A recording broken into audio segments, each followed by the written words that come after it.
Election commission में हाजिर हुए थे मुख्तलिफ केसेस के हवाले से। जमाल अकबर अंसारी साहब भी मेरे साथ खड़े हैं और बैरिस्टर गौहर साहब भी। और बुनियादी तौर पे इलेक्शन कमीशन ने जहाँ पे ये 4-5 केसेस थे उनकी सुनवाई हुई। सबसे पहले केस में जो हमारा मौक़िफ़ ये था कि जो आपका पॉलिटिकल पार्टीज़ ऑर्डर है उसके आर्टिकल 6 के तहत एक पूरा तरीक़ाकार होता है जहाँ पे ये चीज़ सुनी गई। और हमारा मौक़िफ़ ये था कि अभी इलेक्शन कमीशन ने हमारा मौक़िफ़ जो है वो सुनना है और वहाँ पे क्रॉस एग्ज़ामिन करना होगा और उन शवाहिद को सामने लाना होगा जो वहाँ पे रिपोर्ट में लाए गए थे। और इस चीज़ की अभी जो हियरिंग है ये अभी चल रही है।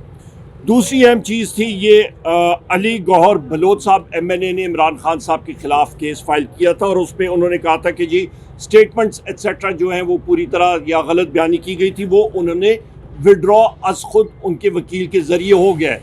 तो ये चीज़ बड़ी अहम है कि ये ख़ुद मान रहे हैं कि जो statements assets liabilities Imran Khan साहब ने अपनी इलेक्शन रिटर्न्स में जमा कराई थी वो बिल्कुल ठीक है और उसके ऊपर उनका कोई ऑब्जेक्शन नहीं।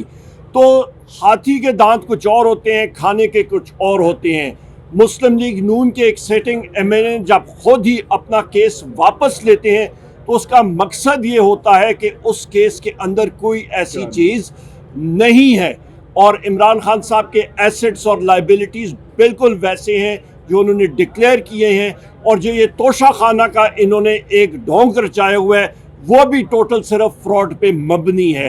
ये बड़ी अहम चीज़ है। और इसके अलावा लाहौर हाई कोर्ट में अभी जो केस चल रहा है उसको हम लोग बड़ी करीबी नज़र से बारीक बीनी से देखेंगे, जहाँ पे ऑनरेबल हाई कोर्ट ने 1947 से जितने लोग हैं तोशा खाना में जो रजिस्टर है उन्होंने मंगाया और वो इमरान खान साहब के या रिकॉर्ड्स पब्लिक हो सकते हैं। तो हमारी डिमांड है कि सारे के सारे जो लीडर्स हैं, लीडरशिप्स हैं, पॉलिटिकल पार्टीज़ हैं, जितने लोग हैं जिनका तोशा खाना में वहाँ पे ये रिकॉर्ड है वो पब्लिक होना चाहिए, अवाम को पता होना चाहिए।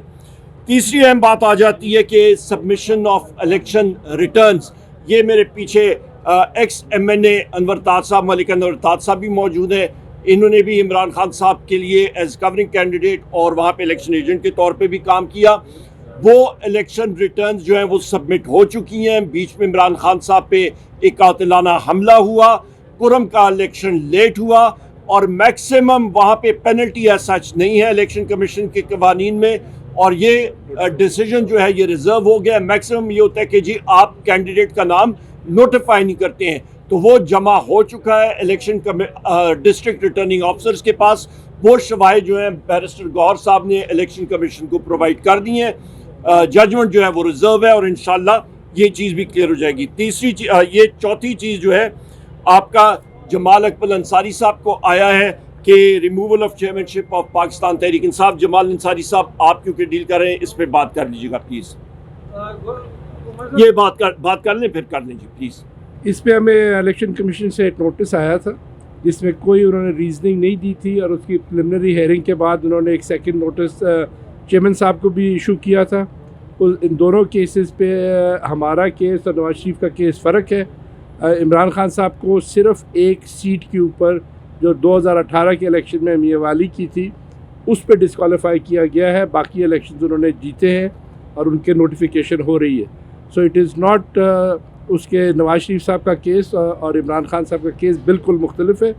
इस पे इलेक्शन कमीशन ने दोनों केसेस को क्लब करके 10 जनवरी तक डिले कर दिया, पोस्टपोन कर दिया। सबसे ऑपरेटिव पार्ट इसका ये है कि इमरान खान साहब को जिस वक्त इलेक्शन कमीशन ने डीसीट किया था, सुप्रीम कोर्ट ने किया था, वो सिर्फ मियां वाली की सीट तक महदूद था। और अपना इलेक्शन कमीशन ने किया था वो सिर्फ मियां वाली के सीट तक महदूद था। और उसके फ़ौरन बाद इमरान खान साहब ने मुतअद्दिद इलेक्शन जो हैं वो लड़े भी हैं और अल्हम्दुलिल्लाह जीते भी और उनकी जल्द नोटिफिकेशन भी हो जाएगी। आखिरी जो था वो चेयरमैनशिप के ऊपर ही एक साहब हैं, उनका नाम है मोहम्मद अफाक साहब। उन्होंने एप्लीकेशन की थी, ये भी उन्होंने क्लब कर दी है और तारीख जो है ये अभी 10 जनवरी को इंशाल्लाह ताला होगी। बैरिस्टर गौहर साहब आप इस पे लीगली कोई ऐड करना चाहें तो? मैं सिर्फ एक बात की वजाहत करना चाहूँगा। इलेक्शन कमीशन को हमने जहाँ तक रिटर्न फाइल नहीं हुए थे जिस पे हमें नोटिस आया था सारे कंस्टिट्यूंसी का, हमारा मौक़िफ़ ये था कि ये करप्ट या इलीगल प्रैक्टिस नहीं है और हमें उम्मीद है इलेक्शन कमीशन इससे इत्तेफाक करेगी। ہمارا کہنا فقط اتنا تھا کہ جب تک ایک ریٹرن کینڈیڈیٹ اپنا ریٹرن آف ایکسپنس فائل نہیں کرتا اس کا نام آفیشیل گزٹ میں نوٹیفائی نہیں ہو جاتا.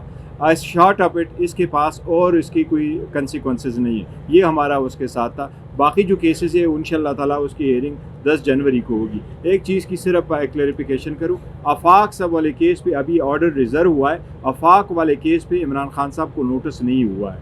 ابھی صرف سو موٹو جو الیکشن کمیشن نے نوٹس لیا ہے کہ کیوں نہ آپ کو ریموو کرے, صرف اس کی ہیئرنگ ہوگی ان شاء اللہ تعالیٰ 10 تاریخ کو.